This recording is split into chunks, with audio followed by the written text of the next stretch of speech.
আজকে আপনাদের সম্মুখে যে আয়াত কারিমা পাঠ করা হয়েছে, যে হাদিস শরীফ পাঠ করা হয়েছে, আপনারা সকলে জানেন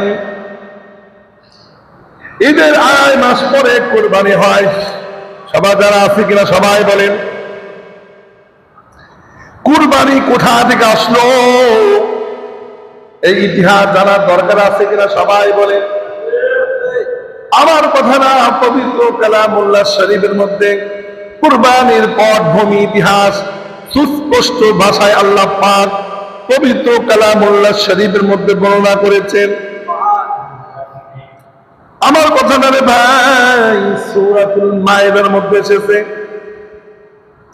6 নম্বর পারার 11 নম্বর পৃষ্ঠার মধ্যে ধারাবাহিকভাবে আল্লাহ পাক উল্লেখ করেছেন কুরবানির সঠিক ইতিহাস। আল্লাহ পাক নবীজিকে বলেছেন, ও নবী, কুরবানির যে ইতিহাস আছে আপনি আপনার উম্মতের উপর সুস্পষ্ট ভাবে সত্য যেটা সেটা বর্ণনা করবেন। আল্লাহ রাব্বুল আলামিন পবিত্র কালামুল্লাহ শরীফের মধ্যে বলেন, ওয়াতলু আলাইহিম নাবা আবনাই আদম বিল হক। এই আয়াতের তাফসীর করার আগে আমাদের একটা ভূমিকা শুনতে হবে। যখন আল্লাহ রাব্বুল আলামিন দুনিয়ার বুকে কোনো মানুষ পাঠান নাই, সর্বপ্রথম যে 2 জন মানুষকে পাঠিয়েছিলেন, একজনের নাম হলো আদম আলাইহিস সালাতু ওয়াস সালাম, আরেকজনের নাম হলো মা হাওয়া আলাইহিস সালাতু ওয়াস সালাম। ওই সময় এই 2 জন ব্যতীত অন্য কোন মানুষ আল্লাহ পাক পাঠান নাই, জন্ম দেন নাই। আল্লাহ রাব্বুল আলামিন চাইলেন পৃথিবীতে মানুষ বাড়ানো দরকার, কিভাবে বাড়াবো?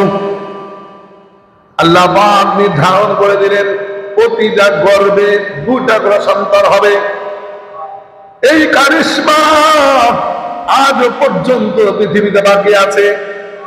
কারো 5টা বাচ্চা হয়, কারো 6টা হয়, কারো 2টা হয়, 3টা হয়, হয় কিনা সবাই বলেন।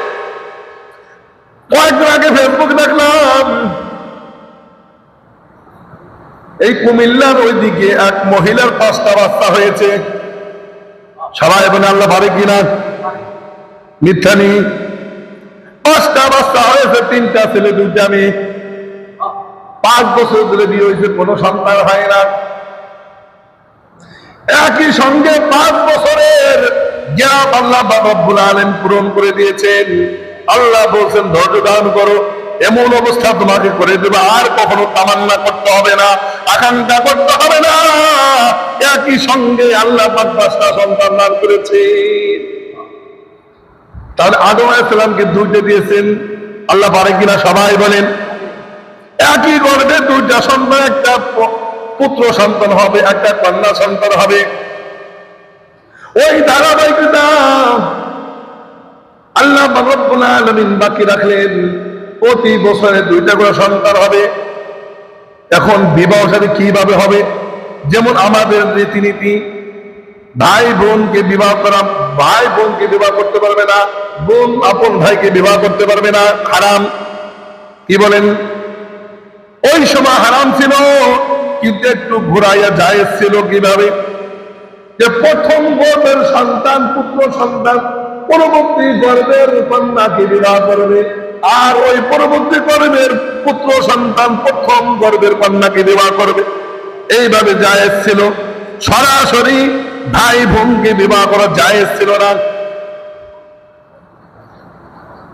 এই জন্য ভাই খেয়াল করে শুনতে হবে, আল্লাহ রাব্বুল আলামিন প্রথম গর্ভে হাবিলের সঙ্গে কাবিলের সঙ্গে এমন একটা তার বোন দান করেছেন, পরম সুন্দরী, এত সুন্দরী। আর হাবিলের সঙ্গে আল্লাহ পাক যেই বোন দান করেছেন, যেই আদম আলাইহিস সালামের কন্যা সন্তান দান করেছেন, সেটা কুৎসিতে কালো ছিল। কাবিল বলতেছে, আমার সঙ্গে যেই বোন হয়েছে সেটাকে আমি বিবাহ করব, তোমার সঙ্গে যেই বোন হয়েছে। হাবিল যে বলতেছে, কাবিল তুমি তোমার বোনকে তুমি বিবাহ করবা। কিন্তু বিধান কি এটানি? বিধান হলো যে প্রথম ঘরের কন্যাকে পরবর্তী ঘরের পুত্র সন্তান বিবাহ করবে, আবার পরবর্তী ঘরের পুত্র সন্তান প্রথম ঘরের কন্যাকে বিবাহ করবে। কি বলেন, ঠিক না? এটা হলো বিধান আদম আলাইহিস সালামের। সেই রীতি অনুযায়ী আদম আলাইহিস সালাম জানিয়ে দিলেন, না না কাবিল, তুমি তোমার সঙ্গে যে পরমা সুন্দরী সুন্দরী জন্মগ্রহণ করেছে তাকে তুমি বিবাহ করতে পারবে না। আর হাবিলকে বলা হয়েছে যে কাবিলের সঙ্গে যে কন্যা সন্তান হয়েছে আমার, তুমি তাকে বিবাহ করবে। কিন্তু কাবিল অস্বীকৃতি জানায়, সঙ্গে সঙ্গে বলে, না না, আমার সঙ্গে যেই আল্লাহ পাক রব্বুল আলামিন বোন দান করেছেন তাকে আমি বিবাহ করব। তখন আদম আলাইহিস সালাম কোনটা সঠিক কোনটা বেঠিক সেটাকে যাচাই করার জন্য আল্লাহ পাক বললেন, কুরবানি করো। এই দেন কুরবানি কোথা থেকে আসছে? সঙ্গে সঙ্গে বললেন, হাবিলকে বললেন, তুমি যে পশু লালন পালন করো তার থেকে একটা বোম্বা তুমি দাও। আর কাবিল কৃষি জাত করত, তাকে বলা হলো, তোমার যে কৃষি সম্পদ আছে তার থেকে কিছু দাও। ওই সময় কুরবানি করা নিয়ম হলো, পাহাড়ে রেখে আসতো, যার কুরবানি কবুল হতো আকাশ থেকে অগ্নিশিখা এসে ওইগুলোকে জ্বালিয়ে ভস্ম করে দিত। যার কুরবানি জিনিস আগুন দিয়ে জ্বালিয়ে ভস্ম করা হতো, মনে করা হতো তার কুরবানি কি আল্লাহ পাক রব্বুল আলামিন কবুল করেছে। আল্লাহ পাক রব্বুল আলামিন সেই বিষয়টা পবিত্র কালামুল্লাহ শরীফের মধ্যে সুস্পষ্ট ভাষায় আল্লাহ জানিয়ে দিয়েছেন, ওয়াতলু আলাইহিম নাবা আবনাই আদম বিল হক إذ قربا قربانا فتقبل من أحدهما ولم يتقبل من الآخر قال إنما يتقبل الله من المتقين। আমার কথা নেবে ভাই, আল্লাহ রাব্বুল আলামিন বলেন, ও নবী, আপনার যত উম্মত আছে তাদের কাছে বর্ণনা করুন। কি বর্ণনা করবেন?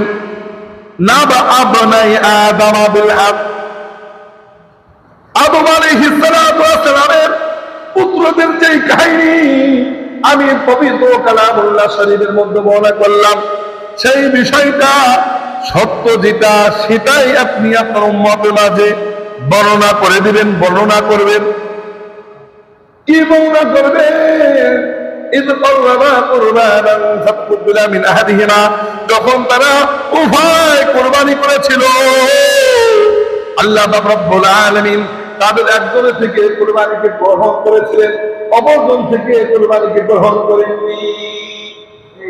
একজন থেকে গ্রহণ করেছে, তার নাম কি? হাবিল। আল্লাহ বলেন, হাবিল যে দুম্বা দিয়ে আসলো পাহাড়ের উপর, সেটাকে আল্লাহ কবুল করেছিলেন, আগুন দিয়ে জ্বালিয়ে ভস্ম করে দিয়েছিলেন। মানে কি, হাবিলের কুরবানিকে কবুল করা হয়েছিল। অপরজন থেকে গ্রহণ করা হয়নি। এটা উদ্দেশ্য হলো কাবিলের পক্ষ থেকে গ্রহণ করা হয়নি, কারণ কাবিল সে তার নীতি অনুযায়ী ছিল না। কিভাবে নীতি অনুযায়ী ছিল?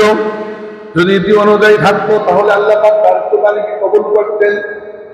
বোঝা যায় কুরবানির বস্তু যদি সঠিক হয় তাহলে সেটাকে আল্লাহ পাক কবুল করবেন।